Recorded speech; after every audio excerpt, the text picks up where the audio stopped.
Iglesia del Señor, de que Casa de David hasta el día de hoy siga siendo un refugio para necesitados. Amén.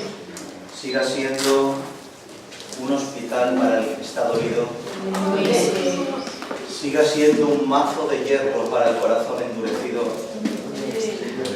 Y hasta el día de hoy lo podemos ver y contemplar. Amén. Hoy le doy la gloria a Dios. Amén. Hoy le doy la gloria a Dios. Amén. Y le doy la gloria a Dios por el designio de su voluntad, por el designio de su soberanía, el cual en esta tarde ha querido Él que el Ramón y la Eli estén hoy aquí. Amén. Aleluya. Aleluya. Gracias, Señor. Y yo le doy gloria a Dios Amén. por Él. Amén. Sé que la hora es avanzada, pero si me permiten, compartimos algo de la palabra. Amén.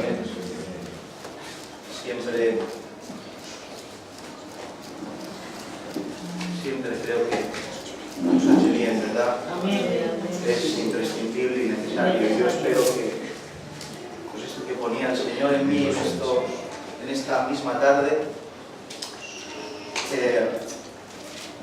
espero que les haga bien en el nombre del Señor. Amén. Salmos, capítulo 14.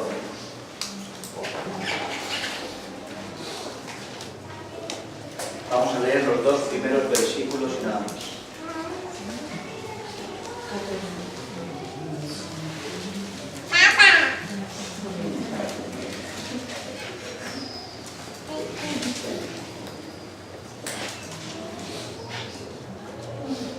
Leemos la bonita palabra y que el Señor purifique nuestros labios para leerla.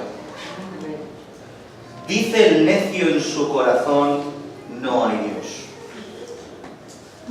Se han corrompido, hacen obras abominables.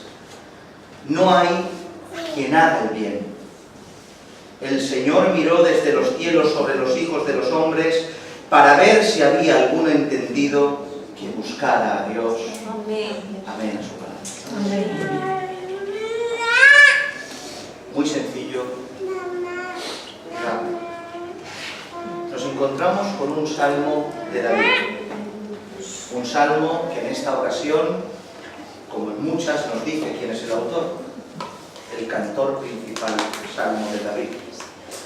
Pero un salmo que no tiene título. Perfectamente, y coincido con los comentaristas respecto al salmo, que este salmo se podría llamar el salmo del incrédulo y de muchos más sinónimos. Sí, ciertamente así podría haberse titulado.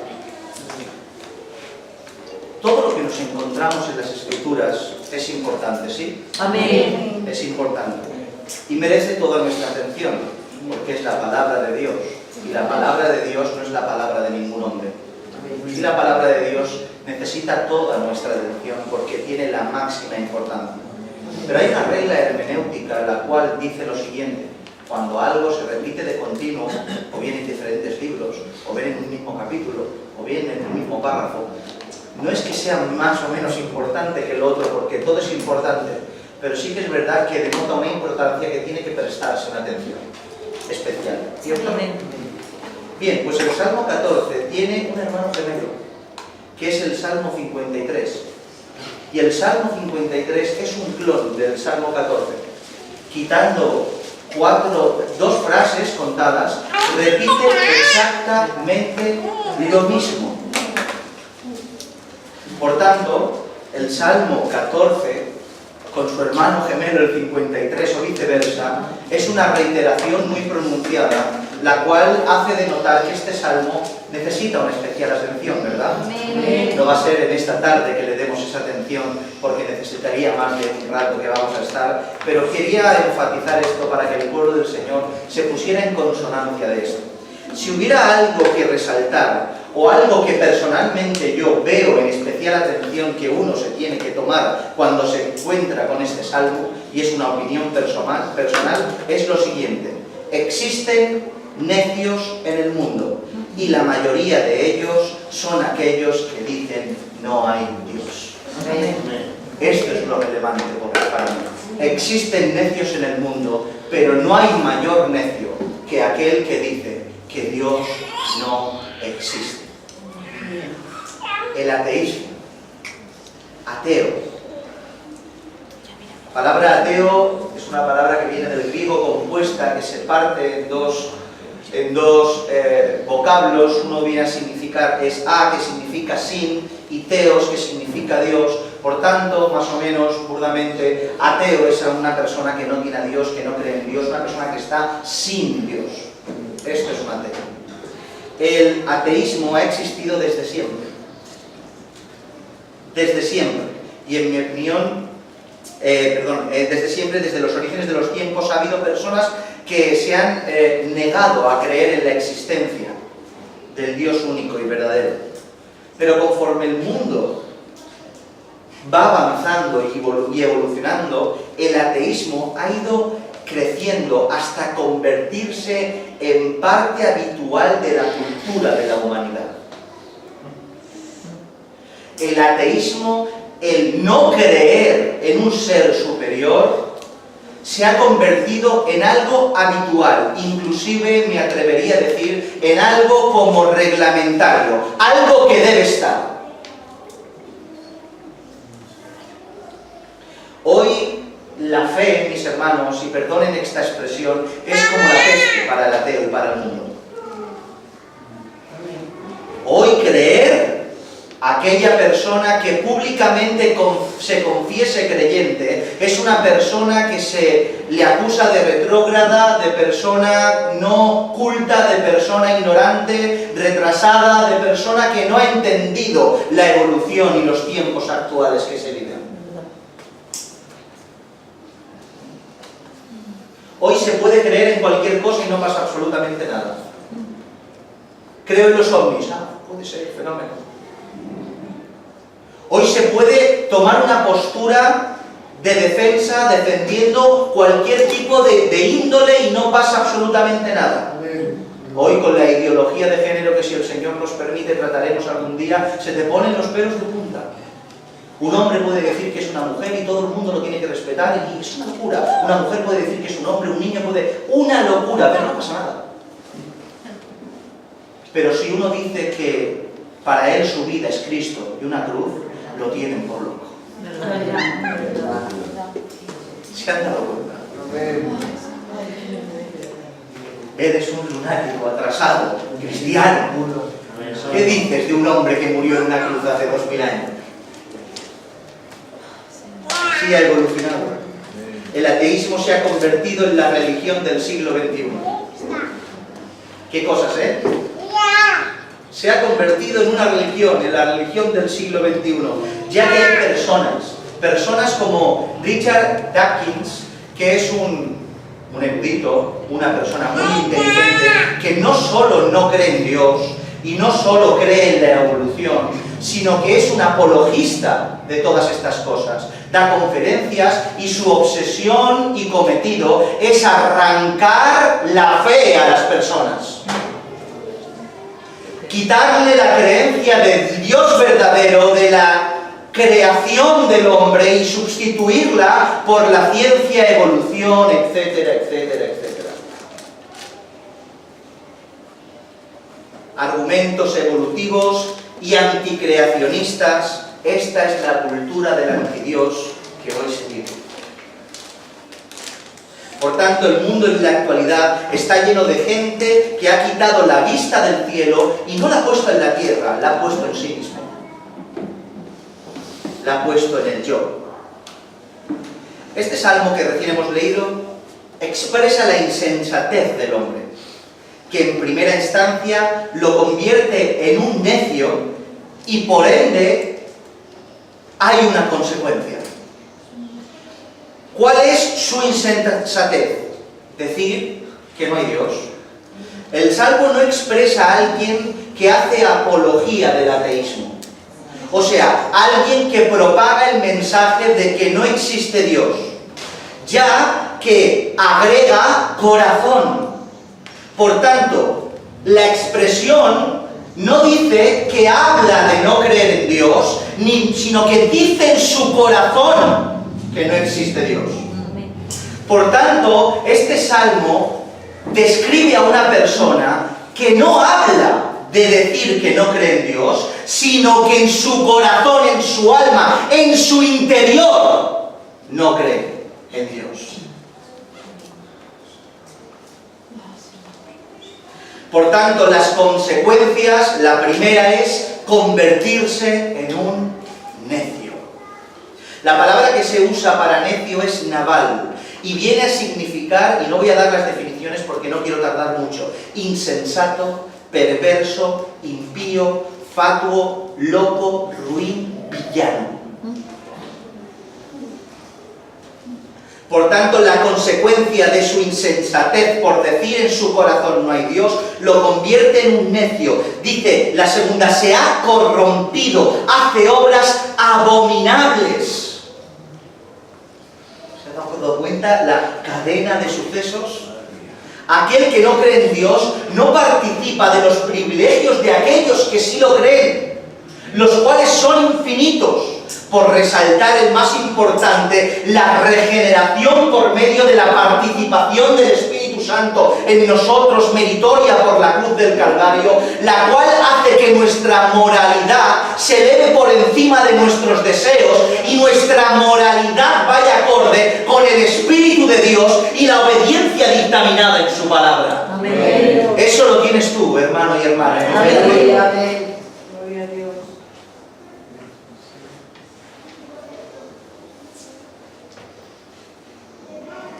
Se han corrompido, hacen obras abominables.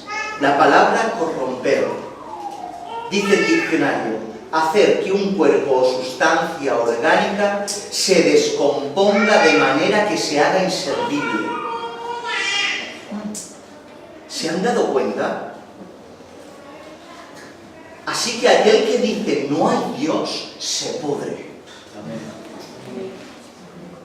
Puedes verlos con yates, con rayos uva y Moreno de Lancaster, con 200 millones de dólares y jugando como Cristiano Ronaldo al fútbol, pero está podrido por dentro. Si dice en su corazón, no hay Dios. Y esa corrupción lo hace hacer obras vomitivas delante de los ojos del Señor. Porque está desvinculando de la fuente del cielo. Esta incredulidad, esta falta de fe, no es consecuencia de un Dios no revelable. Esta falta de fe, este decir no hay Dios, no es por causa de que Dios se ocultó y no se reveló a aquello que creó. ¿Entendéis? Amén. Dios es un Dios que se muestra a su creación. Es un Dios que se revela a lo que Él creó. No es un Dios que no deja acceso a su creación. No es un Dios que desaparece, sino que se aparece a lo que Él creó. Dios a lo largo de las Escrituras nos enseña que siempre se ha revelado por medio de sus vasijas escogidas para mostrar su existencia, su amor y su deidad. Siempre, aquí lo hemos hablado alguna que otra vez, hay muchas formas en las cuales se revela Dios a su creación. En Hebreos capítulo 1, verso 1 y verso 2, verso famoso cuando hablamos o tocamos por encima este tema, dice: Dios, habiendo hablado muchas veces y de muchas maneras en otro tiempo a los padres por los profetas, en estos postreros días nos ha hablado por el Hijo. Amén. Dios, habiendo hablado muchas veces y de muchas maneras, en otro tiempo por los profetas, en este tiempo por el Hijo, tenemos un Dios revelable. Amén. No un Dios que se oculta. Por tanto, la consecuencia de la incredulidad no está basada en un Dios que se esconde, sino está basada en un corazón endurecido del hombre. Amén. Dios es un Dios revelable, mis hermanos. que aun habitando en luz inaccesible, aun siendo fuego consumidor, aunque no se puede mostrar en su esencialidad porque aniquilaría a aquel que se le mostrara, Él se revela de miles de formas. Amén. Las más relevantes, Él se revela por su creación. Por su creación, la cual es la revelación más universal. Él se revela por medio de su palabra, la cual es la más explícita. Él se revela, cómo no, por medio de su Hijo, el cual es la perfección de su revelación. Y su iglesia, la cual es usted y yo, va transmitiendo esa revelación a los demás. Amén. Dice la Escritura, el Salmo 19:1, los cielos cuentan la gloria de Dios y el firmamento anuncia la obra de sus manos. La creación es la manera más universal en la cual Dios se ha revelado a la humanidad. El hombre que vive en las montañas, el del Polo Norte y el del desierto, no necesitan un predicador para creer en la existencia de Dios. No necesitan ser eruditos, no necesitan libros de teología, no necesitan una iglesia cercana para poder tener fe. Abren la ventana y ven a Dios contando su gloria. Amén. Porque el cielo cuenta su gloria y el firmamento anuncia la obra de sus manos. Amén. Solo el insensato ve amanecer y dice que es casualidad. En cambio, el que tiene un poquito de corazón blando para la obra del Señor, ve la mano de Dios pintando a pincel esos colores anaranjados que salen por la mañana. Dios se muestra y se revela. Así pues, la creación habla por sí sola, comprometiendo al ser humano a tener que admitir la existencialidad de un ser superior por encima de él. Dice la Escritura, porque la ira de Dios, en Romanos 1, 18, 20, porque la ira de Dios se revela desde el cielo contra toda impiedad e injusticia de los hombres que detienen con injusticia la verdad, porque lo que de Dios se conoce les es manifiesto, pues Dios se lo manifestó. ¿Cómo? Porque las cosas invisibles de Él, su eterno poder y deidad, se hacen claramente, no se hacen visibles, se hacen claramente visibles desde la creación del mundo, siendo entendidas por medio de las cosas hechas. Y ahora termina el apóstol Pablo magistralmente diciendo, de modo que no tienen excusa. Amén. Por tanto, se puede razonar y discutir de lo concerniente a las mil incógnitas que la ciencia presenta y se puede sentarse uno e intentar pensar. No estamos para cerrar los ojos y no intentar discernir e intentar comprender todo lo que sucede con los avances tecnológicos y científicos, pero los corazones honestos se darán cuenta de una cosa, que la ciencia no te aleja ni desmienta a Dios, sino que la ciencia te acerca y valida lo que Dios es. Amén. Porque hay ciencia demostrable y ciencia especulativa, pero lo demostrable aún no ha podido demostrar de que Dios no existe. Nos dejamos de su creación y nos vamos a su palabra muy rápido, no me voy a parar en todo. Dios no solo quiso revelarse con su creación por medio de las cosas hechas, sino que quiso plasmar su voluntad y deseos de forma escrita. O sea, revelarse de forma escrita. El autor de la Biblia es Dios. Amén. ¿Qué autor? Dios escribió. La Biblia no solo es la prueba irrefutable de la existencia de Dios por causa de su contenido, sino por el libro en sí. Escuchad esto. No existe un libro en el mundo como la Biblia. Y es algo que todo el mundo admite, creyentes y no creyentes, religiosos y ateos. Nadie puede desmentir la exclusividad, que la Biblia es un libro único. ¿Saben lo que significa único? Solo y sin otro de su especie, extraordinario, singular y excelente. Amén. Y eso es la Biblia. Podríamos hablar de bibliología y lo hablaremos, pero no es el día de hoy. Pero algo que se enuncia, nada más que coges un encabezado de bibliología, un libro escrito por más de 1600 años, por más de 40 autores, el primer libro impreso, el más vendido del mundo, el más traducido del mundo, el el más perseguido y el más resguardado, el más odiado y el más amado. Esa es la Escritura, un libro irrepetible. Amén. Un libro irrepetible, mis hermanos. Por tanto, para nosotros los creyentes, tanto su envase como su contenido es importante. Pero si para los ateos el interior no es importante, el contenido, o sea, el envase que contiene el contenido sí que lo tiene que ser. Amén. Aunque no crean que viene de parte de Dios, tienen que admitir que es un libro único y exclusivo, diferente a todos los demás. Amén. Pero no solo nos habla por su creación, sino que nos habla por medio de la Escritura, pero también nos habla por medio de su Hijo. Como ya hemos dicho, Dios no puede mostrarse en esencia, porque si se muestra tal cual es, aquella persona que viera la magnificencia de la luz que habita en inaccesibilidad, se extinguiría, moriría, porque el ser humano no tiene capacidad para poder estar delante de la presencia de Dios y vivir. En Éxodo 33:20 dice: no podrás ver mi rostro porque no me verá hombre y vivirá. A esto lo está hablando a Moisés cuando le dice: déjame ver tu rostro, no te mostraré mi gloria, vio sus espaldas, etcétera, etcétera. Y solo por ver parte, o sea, por ver la gloria de Dios, no ver a Dios, ver la gloria de Dios, Moisés, tengo mi hermana, por ver la gloria de Dios, se preocupa por mí, Señor bendito. Por ver la gloria de Dios tuvo que ponerse un velo, porque quien lo veía se podía derretir, mis hermanos.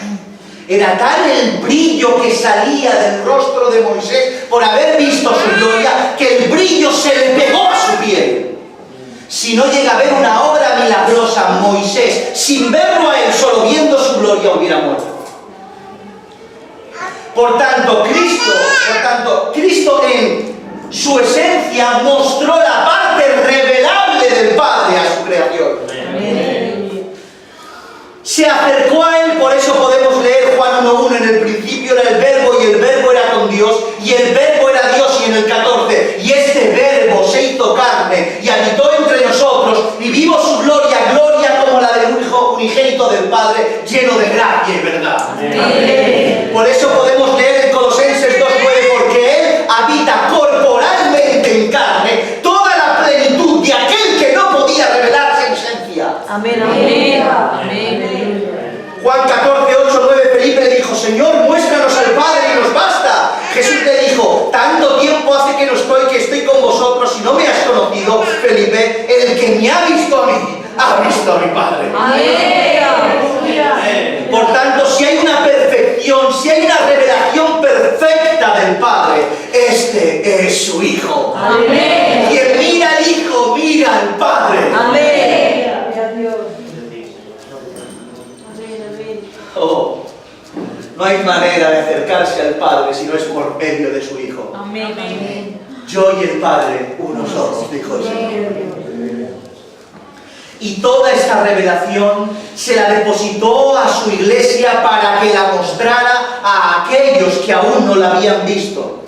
Cuando hablamos de iglesia no nos referimos a instituciones denominacionales, no nos referimos a locales, edificios de ladrillos, nos referimos a un edificio hecho con ladrillos humanos. Amén.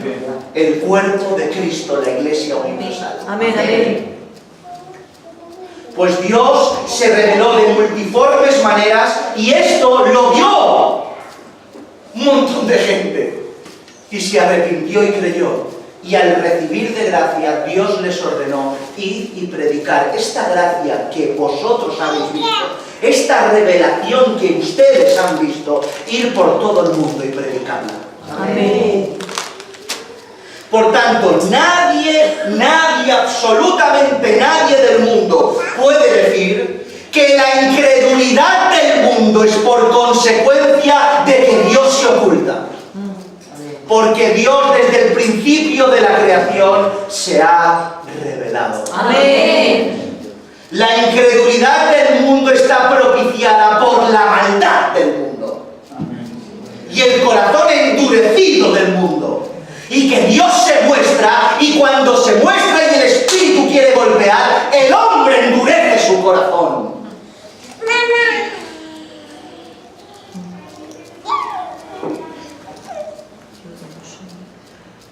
Así pues, después de esta muestra exagerada por parte de Dios para demostrar su existencia, el ser humano lo niega y se ha ganado con creces el título de necio.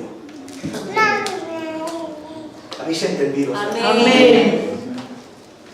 Atienda esto por un instante. Y terminamos. Atienda esto por un instante. En Santiago capítulo 2, verso 19 dice: ¿Tú crees que Dios es uno que naces? También los demonios creen y tiemblan. Los demonios creen, tiemblan, no hacen caso, no es fe, es creer, es diferente. Amén. Amén. Pero creen, no niegan la existencia de Dios. Por tanto, el que dice no hay Dios se pone por debajo del demonio en necedad. Es menos necio un demonio que un incrédulo que dice no hay Dios. Porque el demonio aún dice creo, pero el incrédulo dice en su corazón no hay Dios. Mis hermanos, todo el mundo al final doblará rodilla. Sí. Y todo el mundo tendrá que creer que hay Dios. Sí. Un puritano, T. Brooks, dijo este predicador: en la tierra hay muchos ateos, en el infierno no quedará ni uno. Ni uno. Todo el mundo creerá. Hay personas que les conviene decir que no existe Dios. Les conviene. No todo el mundo es acérrimo. No creéis que todo el mundo es el Richard Dawkins este. No todo el mundo hace apología del ateísmo. No todo el mundo se dice no, y se pone nervioso cuando no hay Dios, ¿no? Cuando dicen que hablan de Dios o de Jesús. No. Hay gente que le conviene decir que no hay Dios, porque si dice que hay Dios, está quedando preso de sus palabras, y esto le obliga a admitir que su voluntad, deseo y desarrollo por esta vida ya no está a merced de su mano, sino a merced de otra mano diferente a la suya. Por tanto, a esto los llamaremos ateos por conveniencia. Me conviene ser ateo, me conviene decir no creo, porque a la que diga creo, he quedado preso de mis palabras. Pero dicho todo esto, y lo último y relevante que me gustaría enfatizar, solo enfatizar, no detenerme, es esta evidencia terrible. Escucha. ¿Quién es más necio? ¿El que dice no hay Dios o el que dice que lo hay, pero vive como si no lo hubiera? Amén. Vamos a repetir. ¿Quién es más necio? ¿Quién es más necio? Estamos hablando todo el rato de la necedad del que dice no hay Dios. ¿Sí? ¿Quién es más necio? ¿El que dice no hay Dios o el que dice que lo hay, pero vive como si no lo hubiera? Los que verdaderamente no creen son necios, pero no hipócritas. Hacen lo malo, pero sin intentar demostrar a nadie que son lo que en realidad no son. Por tanto, el necio, en su estado extremo, es aquel que dice creo, dice no creo, y ya está.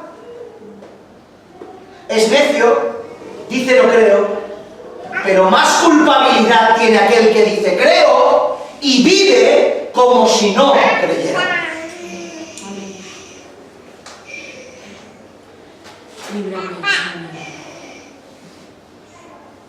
Cuando describíamos las consecuencias que definen al necio, decíamos que se ha corrompido y hace obras abominables, ¿sí? Por tanto, de la misma manera que 2 por 3 es lo mismo que 3 por 2, igual a 6, de la misma manera, si al necio lo caracteriza el corromperse y obrar, hacer obras abominables, aquella persona que se le ve corrompido y haciendo obras abominables es un necio. 3 por 2, 2 por 3, es exactamente lo mismo. Por tanto, llegamos a la conclusión que aquel que se ha corrompido y obra abominablemente es un necio que dice en su corazón: no hay Dios, aunque un día confesara a Jesucristo.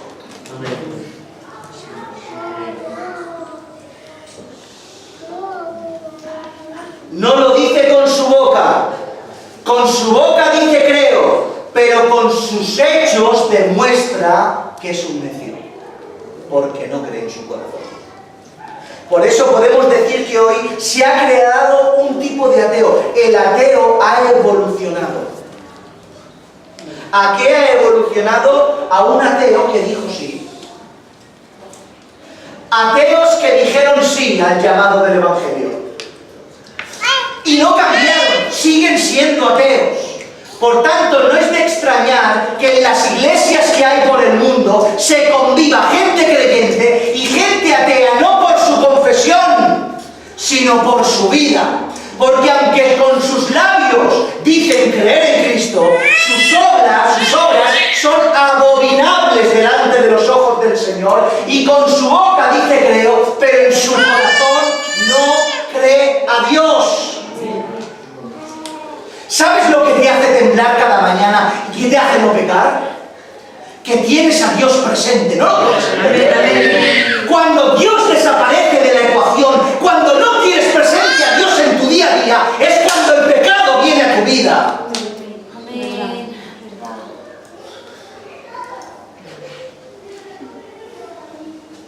Amén. En su corazón no hay Dios. Y por eso se constituye necio. La porción de nuestro salmo termina de la siguiente manera: el Señor miró desde los cielos sobre los hijos de los hombres para ver si había algún entendido que buscara a Dios. Dios empezó a buscar: ¿habrá alguien que me busque? Y miró desde los cielos a buscar a ver si encontraba a un entendido que viera al Señor. Esta mirada, en ese momento, en ese salmo, en ese contexto, nos muestra algo. Nos muestra, si seguimos en adelante y no vamos a entrar ahí, que no encontró Dios a nadie, que no encontró a ni uno, que todo el mundo hacía lo malo delante de sus ojos. Pero Dios, y termino, pero Dios es poderoso para hacer cambiar al necio. Amén. Lo vuelvo a repetir: Dios es poderoso para poder hacer cambiar al necio. Amén. No hay pecado que la cruz se le resista. Amén. No hay situación que la cruz no pueda cambiar. Amén. Es capaz de desmontar las teorías elaboradas de los científicos que abordan sus tesis para desacreditar la creación de Dios. Él es capaz de tomar a ese científico y doblegarlo a los pies de Cristo. Él es capaz de coger al falso que dice sí soy, pero sus obras son abominables, y dejarlo mudo de boca y que sus pies caminen en santidad. Amén. Es capaz el Señor de hacerlo. La cruz hace sabio al necio. Hace al erudito un pobre de espíritu. Hace al que se sienta alrededor de su ciencia y conocimiento un dependiente de la presencia divina. Amén. Eso es lo que hace tu Señor y el mío. Amén. Hoy el Señor está mirando desde el cielo. Han pasado muchos siglos desde que se escribió ese salmo. La pregunta es: ¿seguirá buscando el Señor sin hallar a nadie entendido que lo encuentre? La palabra entendido no es que tenga conocimiento sobrenatural y que sea un experto en teología. La palabra que utiliza para entendido es aquel que comprende. Es aquel que hizo así, vio los cielos, vio la palabra, vio a su hijo, le predicaron el Evangelio y dijo: sí, comprendo lo que me dices. Hallará hoy fe en la tierra el Señor. Yo creo que sí. Amén.